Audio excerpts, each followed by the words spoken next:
নন্দীগ্রামে মনে হয় আর দাঁড়াবে না, নন্দীগ্রামে দাঁড়াবে না, এবং নিজের কেন্দ্রে দাঁড়াবেন কি সেটা সন্দেহ আছে। কারণ মুখ্যমন্ত্রী গতবারে হেরেছে, ফের আবার তাকে ড্যামি মুখ্যমন্ত্রী করে আনা হয়েছে। এবারে ফের একদম শিওর শট যে ভবানীপুরে হারছে।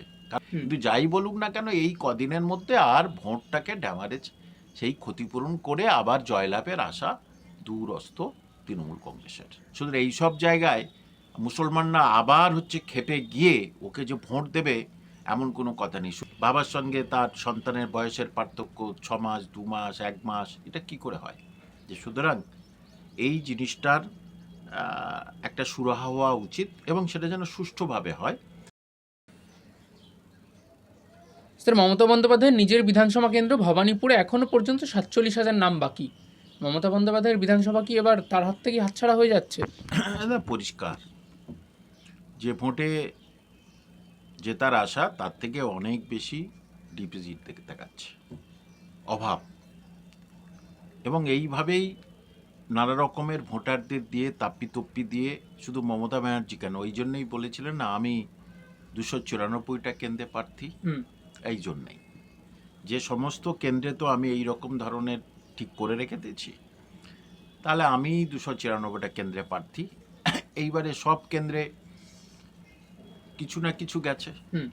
মানে যে বিভিন্ন কেন্দ্র দেখেছি, আমার এই কলকাতায় বেশ কিছু কেন্দ্রে যা ভোটে হেরেছে তার 3 গুণ ভোটার, মানে বিজেপি যে ভোটে হেরেছে তার 3 গুণ ভোটার বাতিল হয়ে গেছে। তাহলে সেটা কাদের? সেটা অবশ্যই তৃণমূল কংগ্রেসের ভোটার। বিজেপির হবে সেটা খুব কম সংখ্যায়, মতুয়া ভোট গেছে, সেটা একটা সেকশনে গেছে, মানে উত্তর 24 পরগনা নদিয়ার একটা সাইটে মতুয়া ভোট গেছে। কিন্তু সারা পশ্চিমবঙ্গে তো এই গেছে, এবং সবাই মুসলিম মুসলিম ভোট কেটে গেছে সব বলছে, কিন্তু মমতা ব্যানার্জির কেন্দ্রে তো মুসলিমের সংখ্যা কতগুলো আছে সেখানে, তাহলে অত সংখ্যা গেল, শুধু তো মুসলিম যায়নি। যে সুতরাং এইরকম ভোটের দৌরাত্ম্য নিয়ে, এরকম ভোটারদের দৌরাত্ম্য নিয়ে কিন্তু জিতে আসছিল। আর সেটা একেবারেই ঘুম তো শেষ হয়ে গেছে। কারণ কতদিন, কত বছর আর মানুষকে প্রতারণা করবে, যুবক যুবতীদের চোখের জল ফেলবে, তাদের বাবা মায়ের রোগ বাড়িয়ে দেবে, দান ধ্যানে তো আর চলে না এগুলো। সেটা তার উপযুক্ত জবাব এই 26শে বিধানসভায় পাবে।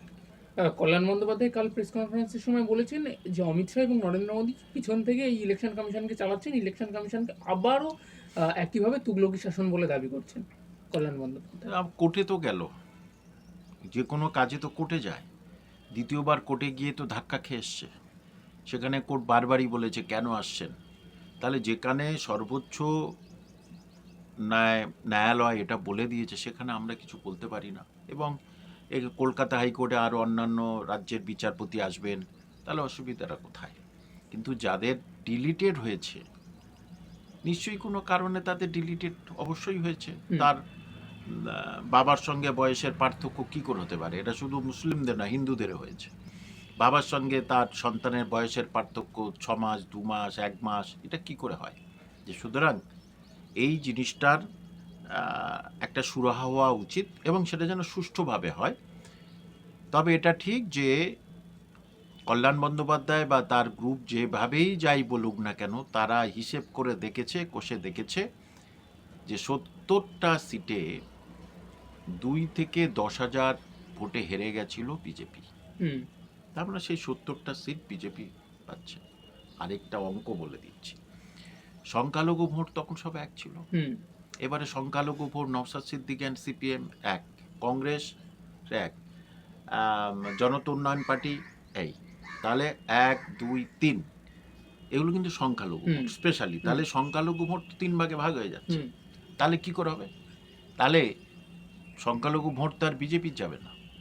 তাহলে যে ভোটটা কাটা গেছে সেটা তৃণমূলেরই, যে ভোট তৃণমূলেরও পক্ষে যাবে না সেটা মুসলমানের ভোট। তাহলে খুব সহজেই দেখা যাচ্ছে অঙ্ক বলছে বিজেপি কিন্তু আসছে। এটা খুব সহজ অঙ্ক। স্যার, এসআইআর নিয়ে বারবার নির্বাচন কমিশনকে নিশানা করছে তৃণমূল কংগ্রেস। এখন তো বিচারপতিরা খোদ এই প্রক্রিয়ার অংশ। এবার কি বিচারপতিদেরও তাহলে বিজেপির দালাল বলতে ছাড়বে এরা? বিচারপতিদের প্রশ্নটা একবার। স্যার, তৃণমূলের পক্ষ থেকে বারবার নির্বাচন কমিশনারকে বিজেপির দালাল বলা হয়েছে। এবার খোদ বিচারপতিরা এই এসআইআর এর অংশ, এসআইআর প্রক্রিয়ার অংশ। এবার কি এসআইআর প্রক্রিয়ায় যেহেতু বিচারপতিরা রয়েছেন, বিচারপতিদেরও কি তাহলে বিজেপি দালাল বলে আখ্যায়িত করবে এই তৃণমূল? এদের কাছে ভালো মন্দ বলে কিছু নেই, যেটা এদের স্বার্থে লাগবে সেইটা ওদের কাছে খারাপ, আর যেটা ওদের ভোট বাক্স বড় হবে সেটা ওদের কাছে ভালো। বিচারপতি কোনো কোনো ক্ষেত্রে বিচারপতির কোনো একজন দুজন বিচারপতির বিচার পছন্দ নাও হতে পারে, কিন্তু সার্বিকভাবে তো পশ্চিমবঙ্গ তথা ভারতবর্ষের বিচার ব্যবস্থা এখন সঠিক জায়গায় দাঁড়িয়ে আছে, এটা আমাদের মানতে হবে। যে সুতরাং দেখুন, হারার ভয়ে হারার আশঙ্কা থেকে এই সমস্ত ভুলভাল কথাগুলো কিন্তু বলে যাচ্ছে। সুতরাং বললেই কিছু যায় আসে না।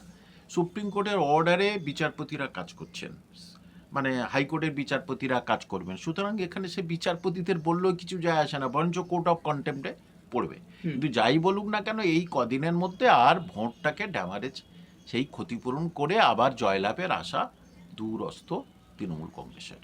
স্যার, এই ক্ষেত্রে কি শুধুমাত্র ভবানীপুর বাদেও আরও, আপনি যেটা বললেন 30-40টা সিটে একদম কম মার্জিনে জিতেছিল, তাহলে কি এবার 70টা এবার একদমই তাহলে তৃণমূলের দুর্দশার সময় চলে এসছে বলা চলে পুরোপুরিভাবে?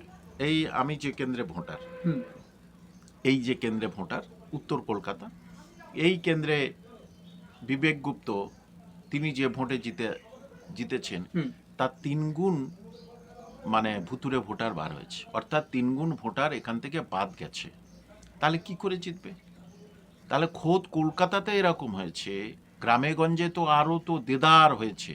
সুতরাং 70টার মতো যে বিধানসভায় বিজেপি 2 থেকে 10,000 ভোটে পিছিয়ে ছিল, সেগুলো তো পুরোপুরি বিজেপি নিয়ে নিচ্ছে, এবং আগেরগুলো যদি বিজেপি পেয়ে যায় তাহলে তো প্রায় বিজেপি এসে যাচ্ছে, প্রায় বলতে গেলে প্রায় বিজেপি এসে যাচ্ছে। কারণ তৃণমূলের আসার সম্ভাবনা, আমি দুটো অঙ্ক বললাম, মুসলমান ভোট নেই, এদিকে হিন্দু ভোট নেই, তো কি করবে?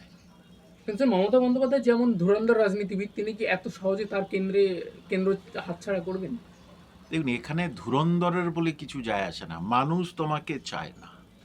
কিন্তু তিনি কি কোনো ফন্দি ফিকির করবেন না? প্রশ্ন হচ্ছে এটা। ফন্দি ফিকির করলেই মারপিট হবে, ফন্দি ফিকির হলেই ওই গুলি চলবে, এটা খুব স্বাভাবিক ব্যাপার। কারণ এইবারে অত তড়িঘড়ি করতে পারবে না, কারণ ভোট চুরি, এর ভোট আমরা ছাপ্পা মারবো, এবারে কিন্তু একটু অসুবিধা আছে। তার কারণ যাদের দিয়ে ছাপ্পা মারাবে সেই সংখ্যালঘু মানুষগুলো কিন্তু এখন ঘুরে গেছে পুরোপুরিভাবে, তারা 3টে দলে ভাগ হয়ে গেছে। যে সুতরাং সংখ্যালঘুদের দিয়ে আর ওই জিনিসটা করাতে পারবে না। সংখ্যালঘুর তো বুঝে গেছে যে আমরা ওর ভিতরে যাব না, আমরা এই করে আমরা ভাইয়ে এই করে আমরা মারামারি করে হানাহানি করে আমাদের জীবনটা শেষ করব না, হয়রানি করব না। আরেকটা কথা উঠে আসছিল স্যার, এই আগের বিধানসভা নির্বাচনে মমতা বন্দ্যোপাধ্যায় বলা চলে ইমোশনের বশবর্তী হয়ে যেভাবে নন্দীগ্রামে দাঁড়িয়েছিলেন শুভেন্দু অধিকারীর বিরুদ্ধে, এইবারও কি তিনি সেই একই ভুল করার পথে হাঁটবেন? নন্দীগ্রামে মনে হয় দাঁড়াবে না, এবং নিজের কেন্দ্রে দাঁড়াবেন কি সেটা সন্দেহ আছে। কারণ মুখ্যমন্ত্রী গতবারে হেরেছে, ফের আবার তাকে ড্যামি মুখ্যমন্ত্রী করে আনা হয়েছে, এবারে ফের একদম শিওর শট যে ভবানীপুরে হারছে। কারণ ভবানীপুরের মানুষ তারা একেবারেই চাচ্ছে না। আপনি বলছেন ভবানীপুরে দাঁড়াবেন না মমতা বন্দ্যোপাধ্যায়? ভবানীপুরে না দাঁড়ানোর সম্ভাবনা বেশি, অন্য কোনো ভালো একটা সিটে, যে জায়গায় একেবারে মুসলিম এলাকার সিট, যেটা মুসলিম রাই সেখানে ভালোভাবে সব মুসলিম প্রায় 80 থেকে 90%, সেটা সাউথে বহু জায়গা, মগরাহাট আছে, আমার স্কুল এলাকা, যে স্কুলে শিক্ষক আমি, দেগঙ্গা ওরকম আছে, বেড়াচাপা আছে, এইসব এলাকা কোনো একটা এলাকা থেকে উনি জিতে আসবেন। কিন্তু সেখানে যদি আইএসএফ বা জেইউপি প্রার্থী, হ্যাঁ, এটা একেবারে ঠিক। আইএসএফ সেই বিভিন্ন জায়গায় স্ট্রং, আমি সাউথের ক্ষেত্রে, সাউথে জেইউপি খুব বেশি স্ট্রং নয়, সত্য কথাই, এবং সেখানে নওশাদ ভাইয়ের টিম খুব স্ট্রং।